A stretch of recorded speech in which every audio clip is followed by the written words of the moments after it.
Hi everybody, Reinhard here. Last winter I did a comparison between time-lapse sequences done with a DSLR versus GoPro, and I just have shown the short time-lapse sequences without any comments or anything, and this time I want to give you my thoughts on this. But before I start, I have to announce something. My YouTube channel just has reached 100 subscribers. Thank you very much. This is very much appreciated, so well done. And yeah, I'm quite happy.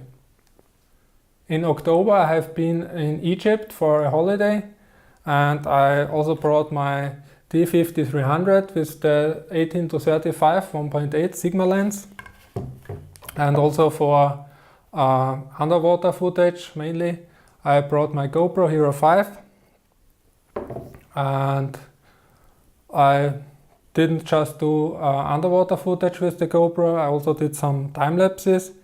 So first I will show you now two time-lapse sequences done with each of them, and then I give you some comments and thoughts on it, and then after that I will show you another few time-lapse sequences. When I do time-lapses I always use Lightroom and LR Time-Lapse to edit them, and I tried to edit them so that they look similar. So let's start the sequences now.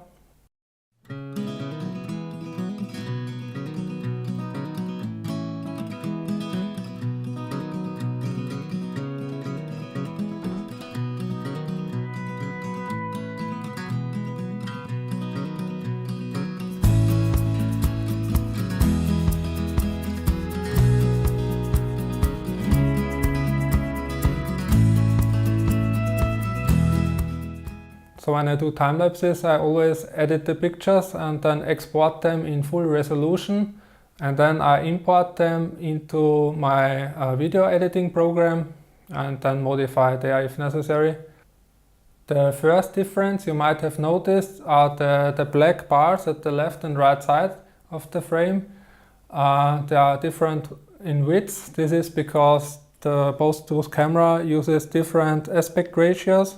For example, the GoPro uses a 4:3 crop on the images, whereas the D5300 uses a 3:2 crop, 3:2 crop. And this is the reason, because normally when I export videos for YouTube I use a 16:9 crop. This means that if you want to get rid of these vertical bars you have to zoom in, and there you lose a lot of information at the top and bottom of the frame, especially on the GoPro, because this different aspect ratio. The second point you might have noticed is the different angle. So on the D5300 my widest focal length is 18 millimeters, and this is quite narrow on a crop body. Whereas on the GoPro it is much wider, so it's super wide instead of wide. Another big difference you might have noticed is the image quality. So if you look at the first sequence, the image looks much softer, whereas if the Sigma lens especially is tack sharp, the D5300, this is the lens, and the sensor is much smaller on this camera, and also the dynamic range and the noise is much better on the DSLR. There is also a difference in the file type. For example, on the D5300 I always shoot just raw all the time for the pictures, and on the GoPro Hero 5 at least, I don't know how it is on the newer versions. There are also a few newer models available, but at least on the Hero 5 I can just shoot JPEGs in the time-lapse mode, and this gives you much more room when editing on the DSLR.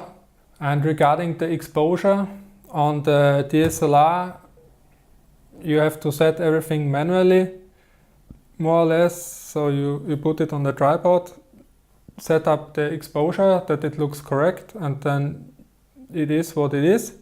And on the GoPro, it is adjusting automatically, so if it gets brighter or darker, it adjusts. And if you just have the DSLR, this is not possible, or maybe with auto ISO or whatever. Normally I don't use this. But if you want to do like sunrise and sunsets, like it's also called a holy grail, you would need an additional tool to adjust or to ramp and adjust exposure. So now I show you the time-lapse sequences of sunset in Hurghada, and you can see now the differences I mentioned again. Maybe look closer and you will see.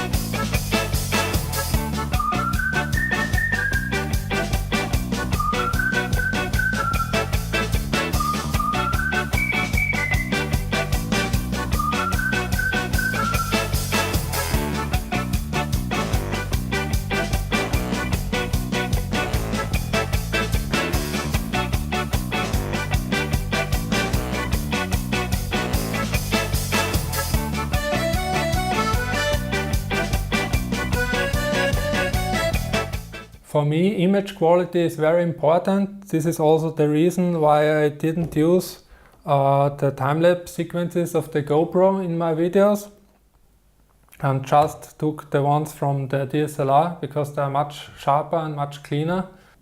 I also try to link the final video here. Yeah, but I don't regret to bring it because I did also some great underwater footage from the snorkeling trip. So it was okay. It is also good for me to see the difference, and the question is now, when should you use this and when should you use this? If you want the best image quality, you have to use the DSLR. It's so much better. But for example, if you just have the GoPro, yeah, do it. Why not? It's not that bad. So better something than nothing. No, it's actually not that bad, so it is usable. And especially when the light is changing and everything, it is definitely easier to use this because you just set this up and say how set up the interval, and it is running until you stop it and it's finished. And here you have to think more about the settings, but yeah, image quality is better. And you would also have noticed that I had to change the exposure on the DSLR because it was getting darker and darker and I had to adjust or to compensate.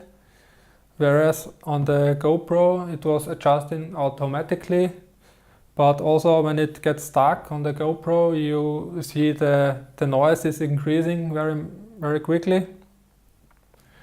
So this was the conclusion, and I hope you liked this video. If so, give it a thumbs up and see you in the next video. Bye for now.